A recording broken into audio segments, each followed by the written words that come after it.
آج ہم ایک ایسے بحران پر بات کر رہے ہیں جس نے ایران اور امریکہ کو جنگ کے بالکل دہانے پر لا کھڑا کیا ہے۔ لیکن کہانی اتنی سیدھی نہیں۔ اس کے یوں سمجھیں دو بالکل مختلف رخ ہیں۔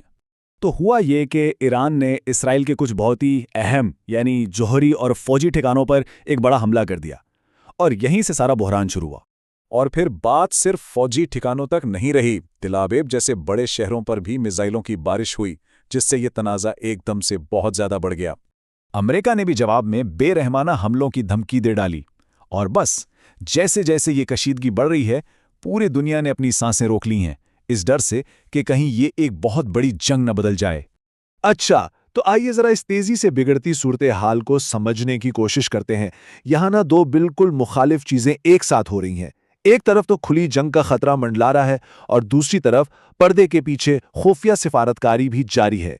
دیکھیں، یہ لڑائی کسی ایک ملک یا ایک سرحد کی نہیں ہے، یہ ایک کثیر الجہتی بحران بن چکا ہے۔ ایران نے اسرائیل کے فوجی اور جوہری ٹھکانوں کو نشانہ بنایا، حیفا کی بندرگاہ اور تل ابیب پر میزائل اور ڈرون گرے، یہاں تک کہ مشرق وسطیٰ میں موجود امریکی فوجی اڈوں پر بھی بمباری ہوئی۔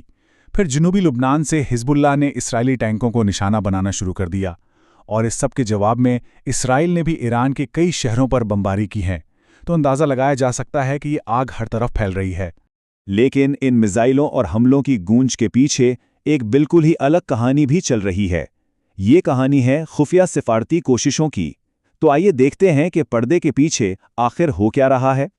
دیکھیں، جب دنیا کی نظریں میزائلوں پر ہیں تو پردے کے پیچھے ایک خفیہ سفارتی کوشش بھی پوری طرح سے جاری ہے۔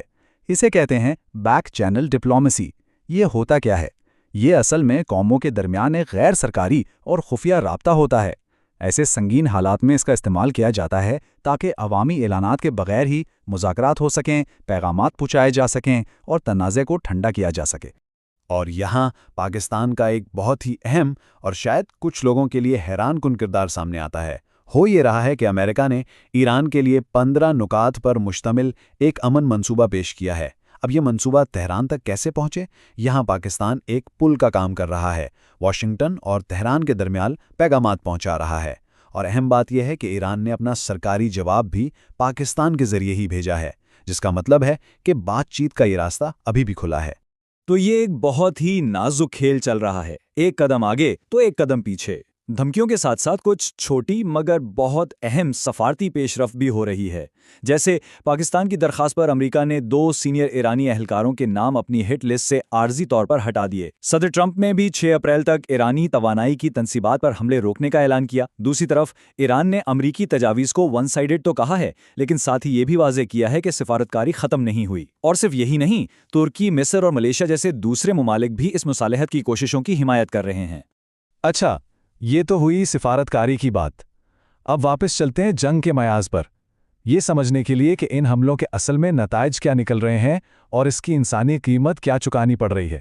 ایران نے بہت چونکا دینے والے اعداد و شمار جاری کیے ہیں۔ ان کا دعویٰ ہے کہ 800 امریکی فوجی ہلاک ہوئے ہیں، حالانکہ امریکہ نے ان اعداد و شمار کی کوئی تصدیق نہیں کی ہے۔ اور صرف امریکی فوجیوں کی بات نہیں، ایران نے اسرائیلی فوج کے بھی بہت بڑے جانی نقصان کا دعویٰ کیا ہے۔ ایرانی رپورٹس کے مطابق 1321 اسرائیلی فوجی مارے گئے ہیں۔ یہ بھی ایک ایسا دعویٰ ہے جسے اسرائیل نے مسترد کیا ہے۔ اب یہ جو بیان ہے نا، یہ بہت اہم ہے۔ یہ کسی فوجی جنرل کی رپورٹ نہیں ہے، بلکہ یہ اسرائیل کے شہر کریات شمونا کے میئر اووچائی سٹرن کے اپنے الفاظ ہیں۔ وہ کہتے ہیں، حزب اللہ جیت چکی ہے، ایک پورا شہر صفائے ہستی سے مٹ گیا ہے، 2/3 باشندے اپنے گھر بار چھوڑ چکے ہیں۔ یہ الفاظ زمینی حقیقت کی ہولناکی کو ظاہر کرتے ہیں۔ یہ جو آگ لگی ہے، اس کے شعلے صرف مشرق وسط تک ہی محدود نہیں ہے، اس کی تپش پوری دنیا میں محسوس کی جا رہی ہے، سیاسی طور پر بھی اور معاشی طور پر بھی۔ عالمی سطح پر بھی صورتحال کافی پیچیدہ ہے۔ یورپی یونین روس پر الزام لگا رہا ہے کہ وہ ایران کو انٹیلیجنس سپورٹ فراہم کر رہا ہے۔ دوسری طرف متحدہ عرب امارات ایران کے حملوں کی مذمت کر رہا ہے اور اس کے میزائل پروگرام کا مستقل حل چاہتا ہے۔ اور اس سب کے بیچ پاکستان جیسا ملک جو ثالثی کروا رہا ہے، اسے خود اپنے ملک میں معاشی چیلنجز کا سامنا ہے۔ تو اب ہم ایک ایسے موڑ پر آ کھڑے ہیں جہاں 2 راستے جنگ اور امن ایک دوسرے سے ٹکرانے کو ہیں۔ ایک ہی وقت میں 2 بالکل الگ الگ کہانیاں چل رہی ہیں اور مستقبل بہت غیر یقینی ہے۔ اور یہ پوری کشمکش یہاں بالکل صاف نظر آتی ہے۔ ایک طرف جنگ کا راستہ ہے، صدر ٹرمپ کی برہمانہ حملوں کی دھمکی ہے اگر بات چیت ناکام ہوئی۔ ایران کا دعویٰ ہے کہ اس کی فوج زمینی حملے کے لیے تیار ہے اور فوجی اور شہری علاقوں پر حملے مسلسل جاری ہیں۔ اور دوسری طرف امن کا ایک نازک سا راستہ بھی ہے۔ امریکہ کا 15 نکاتی منصوبہ میں اس پر ہے، پاکستان کی ثالثی میں خفیہ بات چیت جاری ہے اور 1 مہینے کی جنگ بندی پر بھی غور کیا جا رہا ہے۔